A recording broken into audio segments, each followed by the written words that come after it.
say if you drive along Old Pine Hollow Road in the dead of night, you might see her. A woman in a deep red wedding dress, standing alone by the roadside, her face hidden by a veil. Some call her a lost bride. Others say she's something far darker. Tonight, you'll hear the story of those who saw her and never came back the same.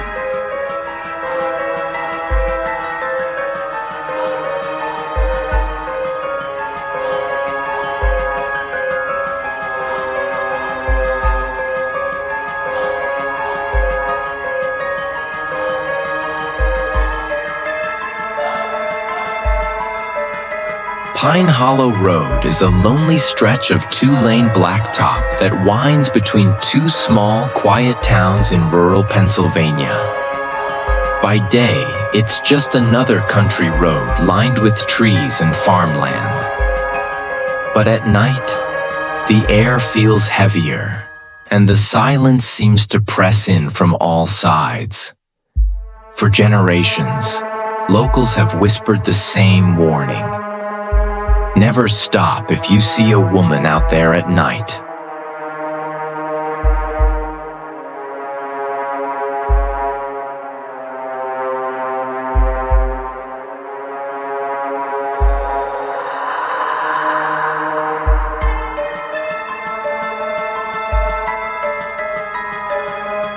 The legend dates back to the early 1950s.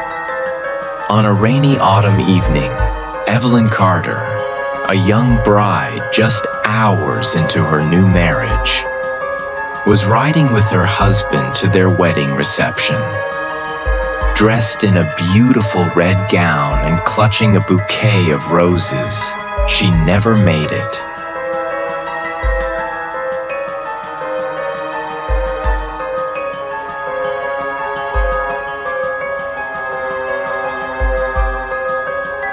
Their car lost control on the slick road, crashing into a ditch.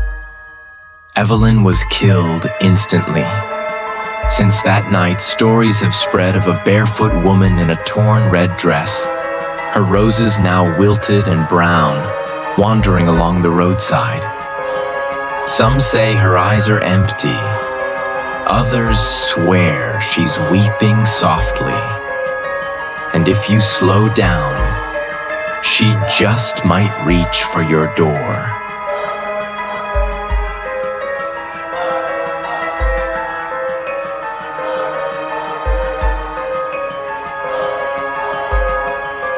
In 1997, Robert Hayes, a seasoned Greyhound bus driver, was making his routine late-night run back to Philadelphia.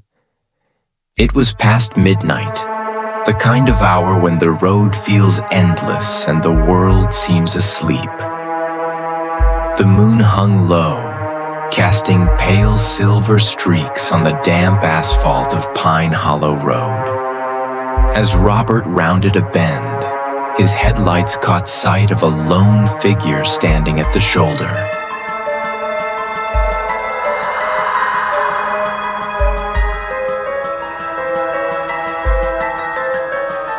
A woman in a flowing red gown, motionless, her head bowed so low that her hair spilled over her face. The hem of her dress swayed lightly in the cold wind, and in her hand, she clutched something that looked like crushed flowers. Robert slowed the bus, thinking she might be injured or stranded. He eased the vehicle to a stop a few yards away, the brakes hissing in the silence. The other passengers stirred, some peering out their windows. He called out through the open door, "Ma'am, are you all right?" The woman didn't move at first. Then slowly she began to raise her head. Robert's breath caught. Where her face should have been was nothing but black, gaping emptiness, like staring into a bottomless void. In that instant, she let out a piercing, unnatural scream that seemed to slice through the air like glass shattering. The bus's headlights flickered violently, the engine sputtered, and Robert swore the temperature inside dropped so fast that he could see his own breath. The woman stepped toward the bus, and then, in the blink of an eye, she was gone. Shaken beyond words, Robert slammed the door shut and sped away. For the rest of the drive, no one spoke a word. He turned in his resignation the following week, telling the company he would never drive that road at night again.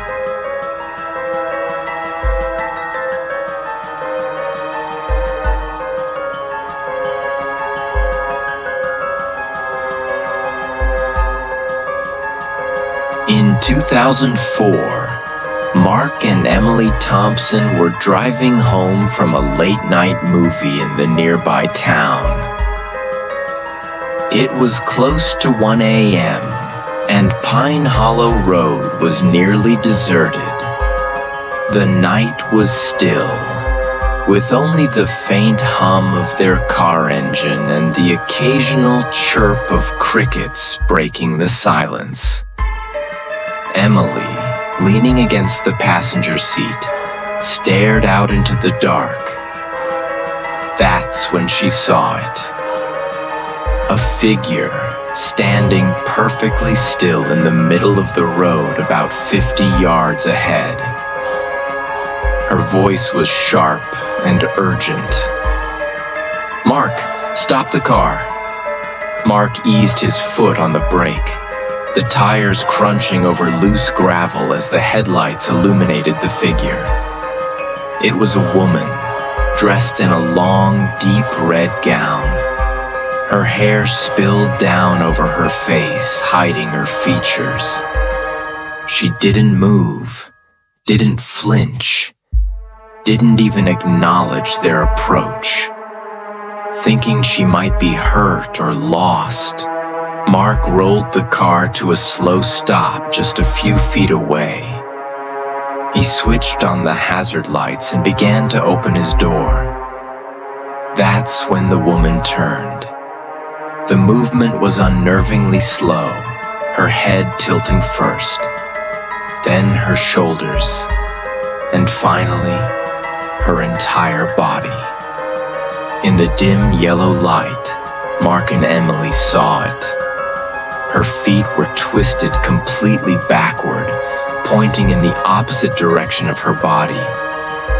Emily's hand shot to her mouth. A cold dread gripped Mark's chest. He slammed the door shut and turned the key, but the engine only groaned and clicked. Then came the sound, her footsteps. Each one echoed unnaturally loud on the empty road, as if the night itself was amplifying them. Step, step, step. Emily clutched Mark's arm, whispering frantically, "Start the car, Mark. Please start the car." Just as the woman reached the front of the vehicle, the glare of headlights flared behind them. An old pickup truck coming down the road. Mark turned to look, and in that instant, the woman was gone, vanished, as if she had never been there at all. The pickup driver slowed, leaning out his window to ask if they were all right. But Mark simply nodded and drove off as soon as the engine finally roared to life. The Thompsons never drove Pine Hollow Road after dark again. Locals whisper that Evelyn Carter, the tragic bride, was laid to rest in the very same blood-red gown she wore on her wedding night, the fabric still torn and stained from the crash. They say her spirit never found peace. On moonless nights, she drifts along Pine Hollow Road, her veil trailing like mist, calling out for the groom who never made it to the reception. But her grief has curdled into rage. Men who stop for her, whether out of kindness or curiosity, are said to vanish, their cars later found abandoned by the roadside. And there's a darker warning still. Those who dare to meet her gaze for too long, peering past the veil into the hollow void where her face should be, risk far more than a scare. Some claim she will follow you home, her footsteps slow but relentless, until you hear the faint rustle of silk outside your bedroom door. So if you're ever on Pine Hollow Road at night and see a woman in red, don't stop, don't speak, and whatever you do, never look under her veil, because once you do, she might follow you home.